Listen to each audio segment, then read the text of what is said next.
Hi! It's Monday. I haven't made a video for 3 weeks. Yeah, so 2 punishments will be up eventually as soon as I do them. They will be surprises and mysteries and awful things that my friends are gonna do to me. So question of the week is, what is your favorite commercial? And favorite commercial is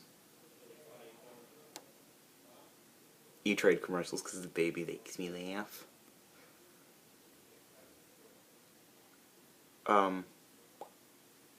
So I'm just going to talk about what I didn't talk about last week, which was the state competition that we went to. Because we're cool cats. And lost. And tied for last at state. Yeah! But it's whatever. We made it to state, which was good. And we did have the shortest amount of time to put it together. We had 1 month. And we had a very small budget. And we placed 12th in this, or we placed 12th in the state. Which is good, I think. But I'm just going to complain really quickly about a show that I'm not going to name or who it's by because I don't want to have other people see this and then judge Wabanzi. But I just didn't get this show. So apparently there's this girl and she goes into her teacher crying. I just don't know what's happening. I just don't get. I can't read your book. It doesn't make sense. And the teacher's like, I gotta take a call. Walks away, picks up her phone, and then all she says is, I can't talk right now. I can't talk right now. Okay, Jerry? I can't talk right now. You gotta talk to someone else right now. Hangs up. And that call happened about 7 times every other second. So they'll have like a 3-minute conversation. Oh, wait, 1 second. I gotta make a call. I can't talk right now. Bye. Oh, what?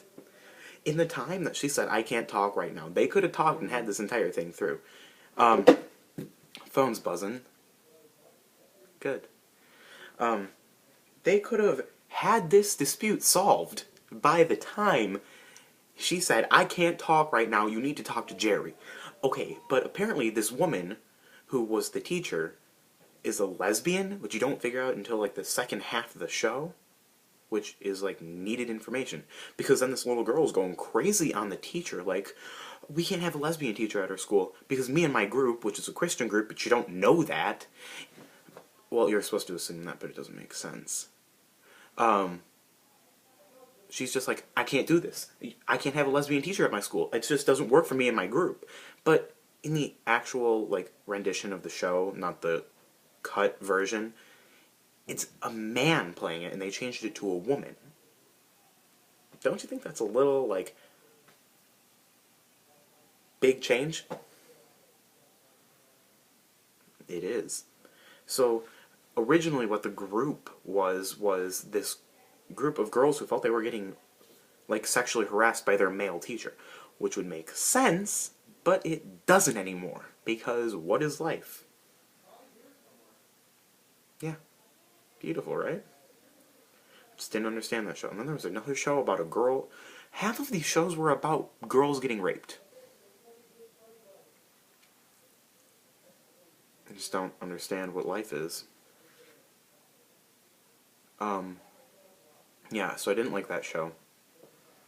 But and then our show went really well. I'm really proud of what we did. And, like, everyone's gonna be like, oh, you placed last, you suck. Well, we placed 12th in the entire state. Which is good. And I'm very proud of what we put together. I was a stage manager, it was my show, and I was proud of all the tech kids, I was proud of the actors. I became really close to all of the actors, and a lot of the techies, even closer.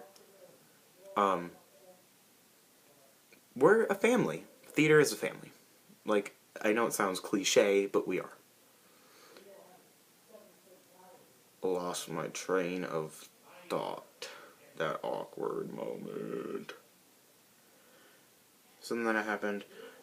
Did anyone ever give you a synopsis of our show? Because I will, because it's fun. Okay, so our show, called Eurydice, it's a play by Sarah Rule. Very interesting show. the main character, Eurydice, falls in love with Orpheus, and they get married. But then Eurydice is like at her wedding, and she's like, I'm thirsty, I'm gonna go get a drink. And when she goes to get a drink, she sees a man. And the man's like, oh, I have a letter from your father.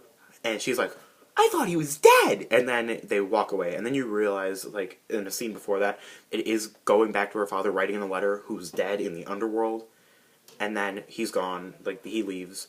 Then they go to the guy's apartment, the interesting man that says, I have a letter from your father. They go to his apartment, and at his apartment, he's like, hey, baby, I love you. And she's like, where's my letter? I'm out. She takes the letter, leaves. The guy goes, and then the interesting man yells, don't do that. You'll fall. Falls, she dies. And then she goes to the underworld. And in the underworld, she, like, doesn't know what's happening. She loses her memory because she got dipped in the river Styx. It's a Greek play, but brought and changed.